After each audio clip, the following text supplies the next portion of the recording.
আমি বলছি না যে খুব একটা যে মানে নেতিবাচক কিছু লিখেছেন তা নয়, সেরকম কিছু লেখেননি।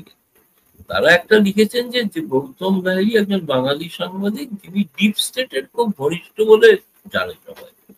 আর ওরা জানে সেনাপ্রধান মানে শেখ হাসিনার কথা অনুসারে যে সেনাপ্রধান তাকে পদত্যাগ করতে নিষেধ করেছে, পদত্যাগ করবেন।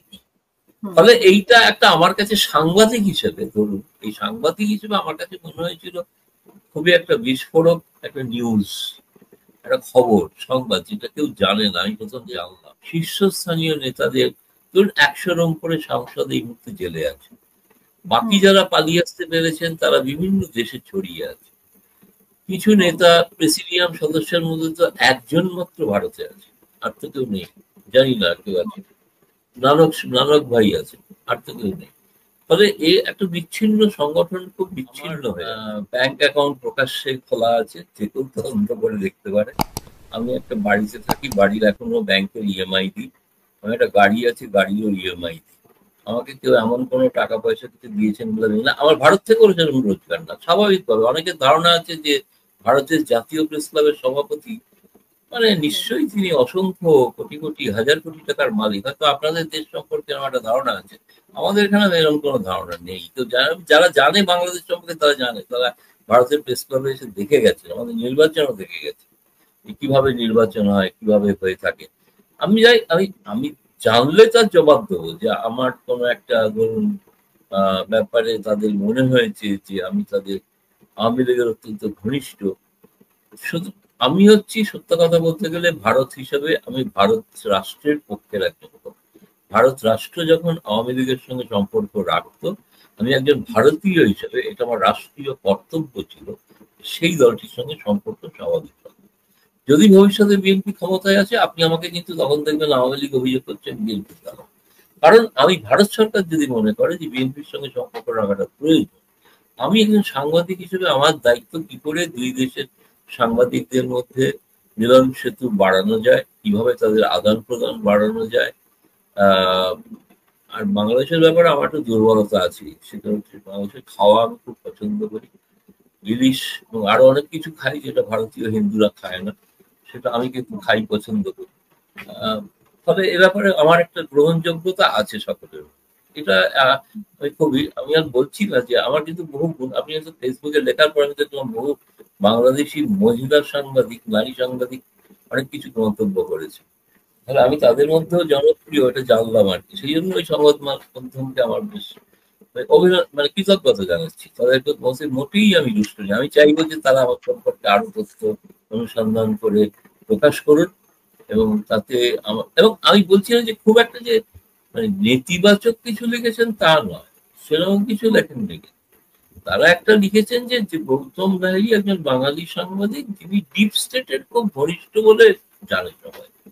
আর ওরা জানে না ডিপ স্টেটের ঘনিষ্ঠ। ভারতবর্ষের ডিপ স্টেট কিভাবে আমার সম্পর্কে সেটা আমি আপনাদের অনুসন্ধিৎস সাংবাদিকরা খোঁজ নিলেই জানতে পারবে। এবং যে পত্রিকাটা আমাদের পত্রিকা, এবং সেটা হচ্ছে মাহমুদুর রহমান, যিনি আসলে আওয়ামী লীগের আমলে খুব নির্যাতিত ছিলেন, এবং 5 আগস্টের পরে উনি দেশে এসে পত্রিকাটা চালু করেন। তো সেক্ষেত্রে ওনার মানে ওনার ইয়েটা উনি বলেছেন, এবং একটা যদি উনি একটা টক শো এর কথা বলেছেন, সেই টক শোর নাম উল্লেখ করেনি, কিন্তু টক শোতে ঠিক আপনি যেটা বলেছেন সেটাই উনি বলেছে যে আওয়ামী লীগের এখনো প্রধানমন্ত্রী হিসেবে, বাংলাদেশের প্রধানমন্ত্রী হিসেবে শেখ হাসিনা আছে। হাসিনার অডিওটাও আমরা শুনেছি, 2 দিন আগে একটা অডিও শুনেছি যে জানেন শেখ কবেকার, এবং সেটা বলেছে যে উনি বলেছেন যে আমি এখনো প্রাইম মিনিস্টার, এবং এই সরকারকে ভালো করে নির্বাচন দিতে হবে, তারপরে যেতে হবে, এরকম আর কি। তো সেখানে তা আসলে এইটা যে দাবি করা, এই কথাগুলো আপনি নিশ্চয়ই দেখেছেন যে সেই পত্রিকায় কি এসেছে সেই কথাগুলো। এবং তিনি তো বলেছেন যে আমি কয়েকজন যে কথাটা বলেছিলাম, যে কারণে কথাটা এসেছে, তিনি কয়েকজন নেতাকে প্রথম বলেছিলেন, যেখান থেকেই আমি তাদের থেকেই জানতে পারি যে তিনি বলেছিলেন তিনি পদত্যাগ করতে চেয়েছিলেন 3 তারিখে, 3রা আগস্ট, কিন্তু তাকে সেনাপ্রধান পদত্যাগ করতে দেয়নি।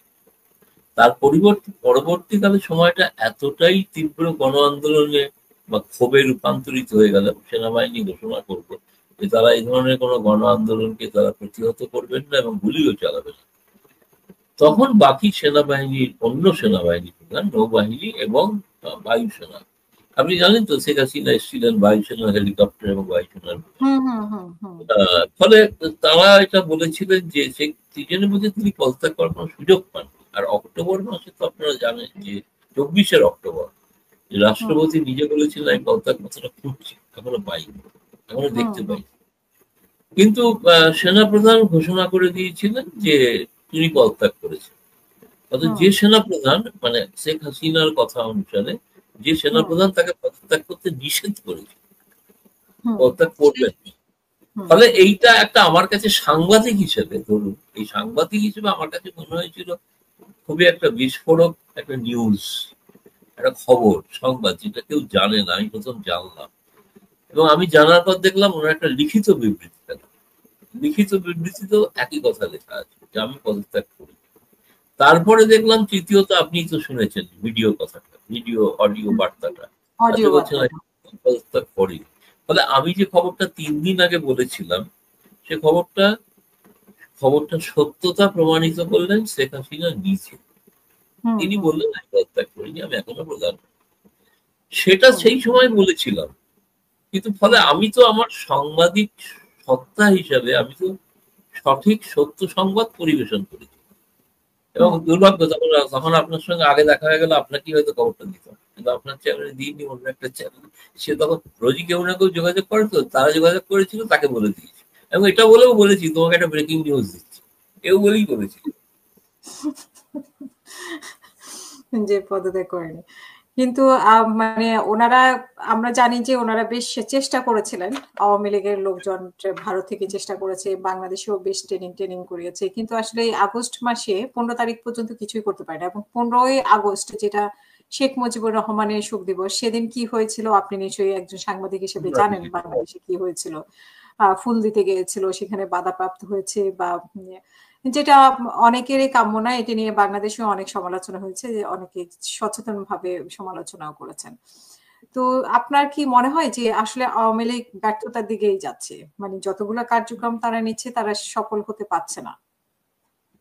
এখনো পর্যন্ত আপনি সত্যি বাস্তব অবস্থা বিশ্লেষণ যদি করেন, আমি তো প্রথম বলবো যে ইংরেজ সরকারের সাফল্য যে তারা 1 বছরের বেশি সময় ধরে একটা সরকারের ক্ষমতায় আছে।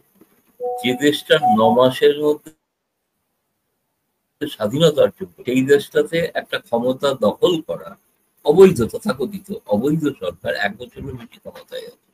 সেই ধরনের জনরোষ, জনবিক্ষোভ আমরা দেখতে পাচ্ছি না। কিছু বিচ্ছিন্ন ভাবে ঘটছে না যে তা না, ঘটছে, এটা ঘটনা। এবং সেটা বাড়বে কিনা, বাড়তেও পারে, সেটা জানি না। কিন্তু আজকের দিনে দাঁড়িয়ে যদি বলেন যে আমি যদি বলেন যে ব্যর্থতার কথা যদি আপনি যেটা বলতে চাইছেন, আমি ব্যর্থ। তারা এই মুহূর্তে যে ধরনের একটা আঘাত পেয়েছে, যে ধরনের রাজনৈতিক আঘাত এবং সাংগঠনিক আঘাত, যে তাদের শীর্ষস্থানীয় নেতাদের ধরুন 100 করে সাংসদ এই মুহূর্তে জেলে আছে, বাকি যারা পালিয়ে আসতে পেরেছেন তারা বিভিন্ন দেশে ছড়িয়ে আছে। কিছু নেতা প্রেসিডিয়াম সদস্যের মধ্যে তো একজন মাত্র ভারতে আছে, আর তো কেউ নেই, জানি না আর কেউ আছে। নানক ভাই আছে, আর তো কেউ নেই। ফলে একটা বিচ্ছিন্ন সংগঠন, খুব বিচ্ছিন্ন হয়ে আছে। কিন্তু একটা জিনিস জেনে রাখবেন, যেটা আমরা বিশ্বাস করি, সেটা হচ্ছে যে রাজনৈতিক আদর্শ ভাবাবেগ সংখ্যার বিচারে কখনো বিচার করা যায় না। এই আদর্শ বোধটা কিন্তু বাংলাদেশের মাটিতে রয়েছে। সেটা কখন কিভাবে বিস্ফোরণ হবে সেটা আমরা প্রেডিক্ট করতে পারবো। যেমন আমি বলছি 2023 আমি বলেছিলাম যে বাংলাদেশ একটা বিস্ফোরণের মুখে দাঁড়িয়েছে, এবং সেটা নির্বাচন হোক বা না হোক, সেই নির্বাচন হয়ে হচ্ছে শেখ হাসিনা ক্ষমতাতে এসেছিল। আমি বলেছিলাম যে বাংলাদেশ কিন্তু একটা বিস্ফোরণের মুখে দাঁড়িয়েছিল। আমি জনরোষ দেখতে পেয়েছিলাম, আজও আরেক ধরনের জনরোষ দেখতে পাচ্ছি। ফলে এটা কিভাবে কখন কি রূপ নেবে এটা ফোরকাস্ট করা যায় না। এগুলো কি জানতো আচমকা ঘটে। আপনি ধরুন 5ই আগস্টে বা 3রা আগস্ট থেকে যা ঘটনা ঘটেছিল, আপনি তো না প্রতি মুহূর্তে বাংলাদেশের খবর রাখেন।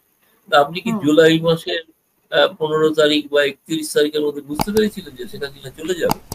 শেখ হাসিনার দল তো ভাবেইনি, সেটা তো অন্য কথা। আমি বলছি ভারত সরকারও বুঝতে পারেনি, এটাও ঘটনা। আমরাও বুঝতে পারিনি, এটাও ঘটনা।